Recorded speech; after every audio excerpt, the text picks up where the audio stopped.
This may be the best Dead by Daylight chapter that recently came out. Original chapter, that is. Well, personally, I think it's the best recent chapter thus far. The Dredge was an interesting chapter as it brought out a new game mechanic. Skull Merchant, Knight, and the one killer who I keep forgetting the name of. Don't attack me for it. Were really mid and just overall something I wasn't impressed by. Chucky was a fun addition, but no survivor or map. What the fuck? How do you play him? Okay, I'm not gonna do that. I'm just gonna down you regularly. Alien was superb, but I don't know, still felt lacking. Don't get me wrong, it's amazing. The map, Ellen, although I am disappointed with how Ellen looks, but regardless, Alien being brought to the game and its mechanic is amazing, but overall it doesn't have that je ne sais quoi, if you say. All Things Wicked just brings out that creepiness that Dead by Daylight needs more. The killer is utterly creepy. Its powers are definitely something that freaks me out a little bit, and it's cool too that it doesn't need the undetectable status to scare you. Not to say that it's not scary. I mean, I've been scared by Myers and Ghostface a few times, or even killers who use undetectable perks. Shit, you could Oh walk shit, it's the Wait, on my screen! But, okay, I can't fucking finish that stupid fucking gen. But it's really just a cool aspect that the killer doesn't need to creep you out. Not to mention the map. The map has all these small details. It just mesmerizes you and keeps you engaged. It's not a big map, but I mean, you don't need it to be big to have a good time. Don't even get me started on the survivor. Her story is definitely unique amongst the rest of the other survivors. The darkness, the sarcasm, the way she's designed is just chef's kiss. So in turn, I'm standing by the statement, this may be the best Dead by Daylight chapter that recently came out. Let's begin with the killer. Oh, I don't like that. Oh, no. No. You must belong here. This is uncanny valley thing. I don't like it. So, this gives me uncanny valley vibes, which is terrifying, but I love it all the same. Its powers basically randomly puts these dummies all over the map, and the first time I saw one, it really creeped me out because the eyes, the body movement, it follows you. The unhinged feeling of someone looking at you as if someone is stalking you is really something that gives me the chills. Especially with a new map where it's a neighborhood type and having a weird creature or person staring at you from a parking lot late at night, or even when you get out of the establishment, is too real. The unknown is especially that kind of creature that tries to be human, but it clearly is not. Again, it's like Uncanny Valley. The phrases he says too are really creepy. Let me start here. Shut the fuck up. It really feels like it's trying to be your friendly neighborhood dad type, but is really a soul-sucking creature that wants you dead and be sacrificed by the entity. Wait, that is a dad. The Unknown's perks. I won't lie, I definitely haven't played enough killer to really rate its perks. It's mostly because the waiting time is too long and I didn't have that much time to keep queuing to wait for a killer game. But I came back and played a little bit more killer matches. The gameplay wise, in terms of its powers, is very interesting. I didn't realize that you actually don't have control where the dummies are going to spawn, which is kind of a fun mechanic to both killer and survivor. The spitting thing, not the spit kink, is something I personally have a hard time using, and it's not to say that the power is bad, I'm just bad. It's definitely a learning curve, but I feel like once you practice enough and play the unknown enough, you can have really great plays with it. I feel like it's almost too overpowered, maybe. Because it's not like the Huntress or Trickster in a sense that they're just throwing in one direction and you are being hit per blade or hatchet. The Unknown's power is more of the vicinity that you shoot it at. Again, I'll reiterate, I don't have too much knowledge on the killer and I am bad at playing killer in general. I'm still learning, but for what it's worth, the Unknown is a fun killer to play as and against. Update. After playing a few more games after the PTB, I realized you bounce his power, which is even more insane. This Reddit post explains it all, but the Unknown is insane. With that said, I think the Unknown is again an interesting killer, definitely the most interesting killer thus far, which I love mostly because I think Dead by Daylight should embrace more of that creepiness and darkness and not just thrills. I personally think adding this kind of mechanic to the game is much needed so as to not bore the current player base. It seems most of the time it's repetitive playthrough when playing DBD lately that it discourages players to keep playing. I know that that's most games are, but I feel DBD has this unique opportunity to keep the ball rolling, as one would say. DBD already is an interesting, unique, and fun game. A multiplayer horror game where you can play both the killer and survivor is definitely something a lot of people enjoy playing. So, to add more creepiness is part of horror and not just jump scare or trying to survive.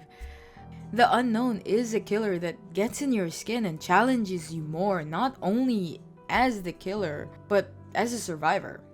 So personally, the Unknown is a great addition to the killer roster, to the DBD killer lineup. The map.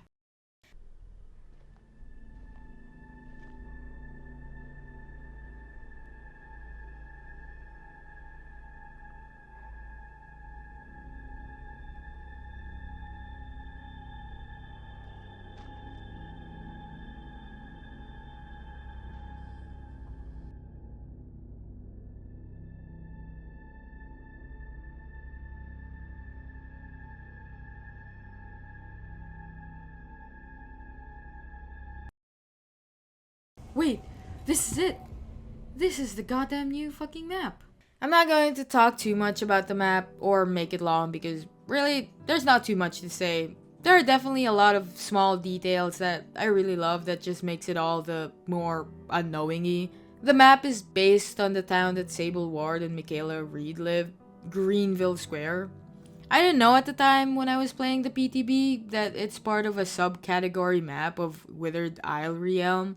I should have known that because it does have a similar feel to it in terms of everything is in disarray and it feels like the realm is collapsing in on itself. Or floating from space sort of feel. Whichever works best, it feels all the same to me. But the codename is called Meteor, so floating in space seems accurate. Like Garden of Joy, if you've noticed, it has tons of debris of the location that just isn't in the right spot. I love Garden of Joy in the same sense that I love Greenville Square. The disarray and the details that just tells a story just a little bit is something that really compels me. Although, I for one think Greenville Square took it a step further. There are a few, maybe one interactive element in the map that I love and just a scattered array of arcade games filled with creepy elements that again really stitches in the story of the map. I'm in the main building. The Unknown also just really fits the map, as I stated before, about a creepy guy looking at you late at night while you're trying to get to your car or walking in the park or getting out of an establishment and something was waiting for you. All in all, the map might not be the biggest map out of all the other maps in Dead by Daylight, but it's definitely a top choice of mine because of those small details. Or maybe I'm biased because I love a good cinema with an arcade. Sable Ward. By far the most interesting character that caught my eye. Or maybe I'm just gay. Okay. Full disclosure, before we dive into how great Sable Ward is as a survivor based on her story and all, I personally have not followed some of the survivor stories. To name a few, Vittorio, Lyra siblings, and Gabriel see a pattern here. So let me deep dive a little bit here.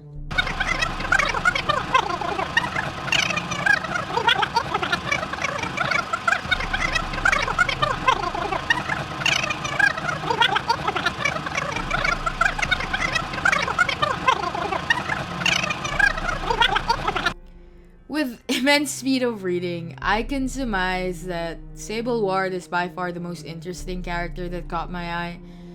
Sable Ward wasn't sucked in by the entity, wasn't running away from something trying to kill them and then ended up in the fog. No. Sable Ward walked in the fog, greeted the darkness, accepted like one of her own. It was a challenge for her, and she wanted to save her best friend, Michaela Reed. Or not save, more so as join Michaela Reed. I don't know, for me, that really piqued my interest. Along with maybe a little bit of shipping of Michaela and Sable. Just a little bit. I'm gay. Maybe a lot. Maybe, you know. I know a lot of players there are going to main her. Mostly because there are a lot of people who align to Sable's characteristics and the love for darkness. Plus, her design is so well made that I'm surprised Dead by Daylight took them a while to create a character like this. It almost feels like they got the idea from their own player base.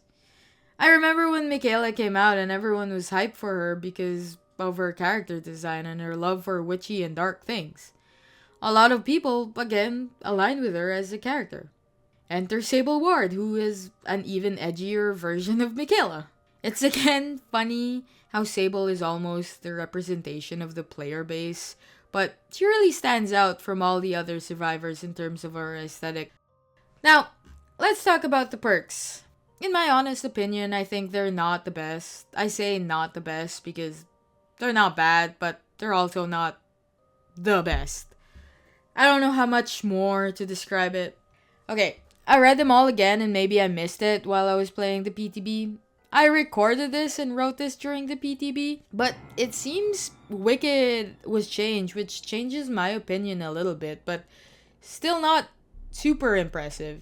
Not in a bad way, I just personally feel I wouldn't use it as much. And again, that's all my own personal opinion, and the perks are very much useful, it's just not my playstyle. Strengthened Shadows, for instance, I'm a kind of player who doesn't heal much. I only play when it's really necessary, and not to say I don't heal other survivors, which I do. I just rarely heal myself. Is it a good playstyle? Probably not, but it's something I do get used to, and mostly because I try and put gen pressure. A lot of the times I'm solo queue and not a lot of gens have been worked on. So I try to push through it and would rather finish a gen than heal myself. But there are moments where having to heal yourself can be useful. Especially in the basement because the amount of times where there are only 2 of us left in the game. Or just me and I try to go to the basement, look through a chest in hopes to get a medkit to heal myself has been too many times. I think Strengthened Shadows really gives me that vibe, which kind of really puts a nail in the coffin of Sable being a representation of the player base. When I first saw the perk, all I thought was self-care but better. I was thinking, why not just buff self-care? And then I read what it is, and it has its own risk and reward. You're risking yourself to go to the basement where there's not really a ton of space to run away from when the killer comes by. To also add, you have to go to the basement and then heal. You're not just healing on the spot or wherever you are. You have to take the time to run to the basement and then heal. I think that's a good risk and reward. For the perk Wicked, I personally have not used it to how it is supposed to be used when I was playing the PTB. I had all 3 perks. I know, no synergy.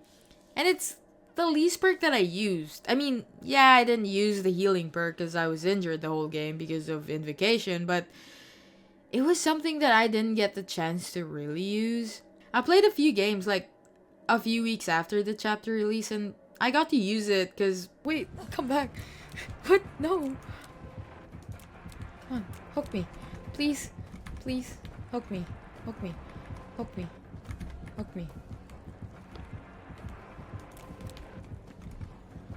Come on. Come on, do it. It's the one where, like, if you get hooked on basement, you can unhook yourself and you can see the killer aura. Please? How'd you miss? Please. Alright, hook me. That was so... Thanks. And I guess I can just unhook myself? Oh, okay. Yeah. And I'm gone. Okay. Oh my god. That was so sad. Okay. That... I see. So yeah, that's wicked, basically. It is a helpful perk paired with Second Wind. I got this idea from my friend and tried her build. I tried not to get out of my way to be hooked in the basement just so I can see how it is in usual games. It's not too bad, but I just can't use it as a normal build because it really isn't something that I personally won't use because of the playstyle I have. Not to say that I don't die. I die a lot, but it's a good perk for specific situations. You can run it as a safety protocol. Personally, for me, I won't use it too much. The same way as Strength in Shadows. I'm not a healing person. The perk isn't for me, but not to say it's bad. It's just not for me. And that's what Wicked is. The perk isn't too bad. It's not a bad perk. It's just not for me because I just have a different playstyle. Invocation. I sort of like it and also sort of in the fence with it. I did a perk build where I brought no Mither, Resilience, and Invocation to see how it is. It took a few tries to do, and at the end I had to message my teammates what I was trying to do. All in all, in my honest opinion, Invocation isn't a good perk to have. I mean, if you use it wisely and you have a team to help you out, it's definitely going to be helpful, but if you're solo queue, it's a pain.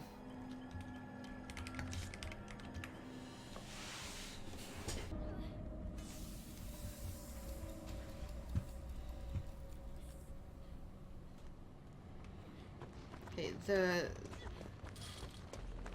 the basement might be in this one or in the shack, but I'm pretty sure it's this one, so let's go there right now.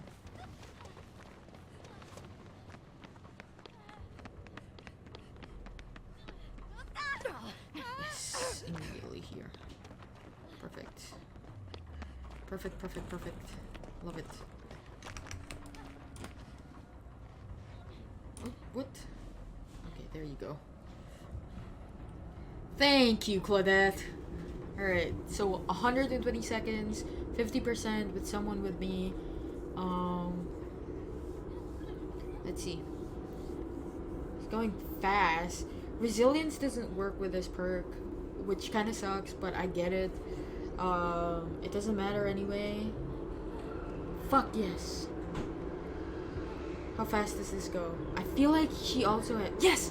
Look how fast that is!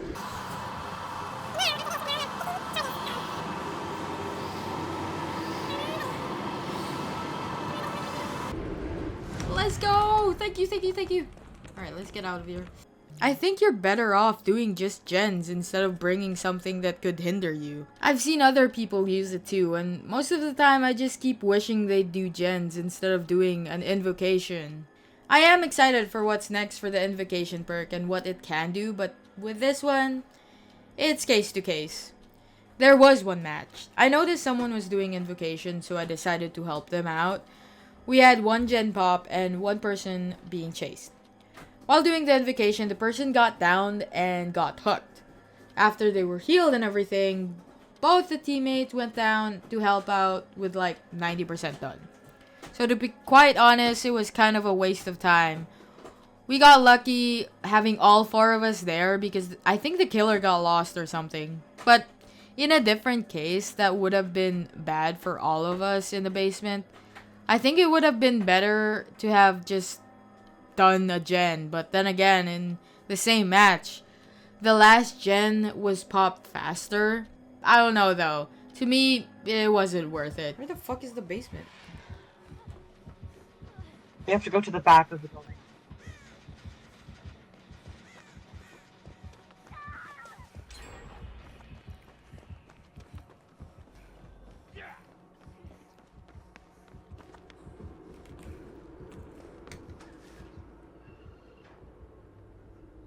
No. Thought I was gonna do a cool play there. I guess not.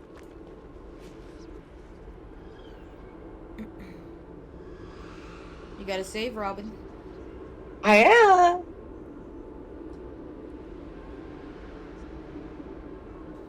This is taking fucking forever.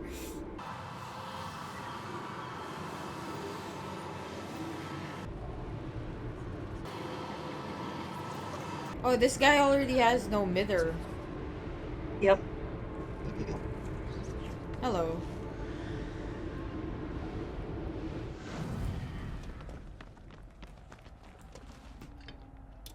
Let's go. We wasted 2 minutes. Overall, though, the perks aren't bad, but they aren't too good, though. It's nothing special for me, in my opinion, mostly because I have a different playstyle, which doesn't mean it's bad. I've seen people use the perks and do well with it. If it works for them, it works for them. At the end of the day, that's all that matters. We can talk about all the statistics and objectivity, but like I said, at the end of the day, it depends on how you want to play the game. This whole video isn't about how to play better or anything like that. This is all my opinion and how I think this is one of the greatest chapters Dead by Daylight has released so far. With all the other news about nerfs and buffs, I think we should give the devs a little pat on the back for this. I play for fun and nothing too serious. I am interested in your thoughts on the chapter, so feel free to let me know. In conclusion though, this chapter may be the best Dead by Daylight chapter that recently came out. Well, personally, I think it's the best recent chapter thus far. But again, let me know what you think in the comment sections. This is all just my personal opinion, and I just made this video because when the chapter got released, I got so excited and was nerding out about it, and I really wanted to share my thoughts on it, hoping that maybe some of you feel the same way, or maybe you don't. At the end of the day, this is all a personal opinion, and it all depends on how you want to play the game. You bought the game, play it how you want to play it. There's no right or wrong answer there. I hope you enjoyed this video. I'm definitely going to upload more videos soon. I'm working on them. And I know this took some time. I was supposed to upload this during the PTB, but I had some of my own personal stuff that's going on. I'm definitely back, and hopefully I can post more videos this time. I hope you enjoyed this video again. Yeah, like, subscribe, comment, whatever. I also stream every day recently, so come by my stream. My Twitch is in the description below. Come by when I'm live. I'll see you again in the next video. Thank you for watching. Again, like, comment, and subscribe. See you later.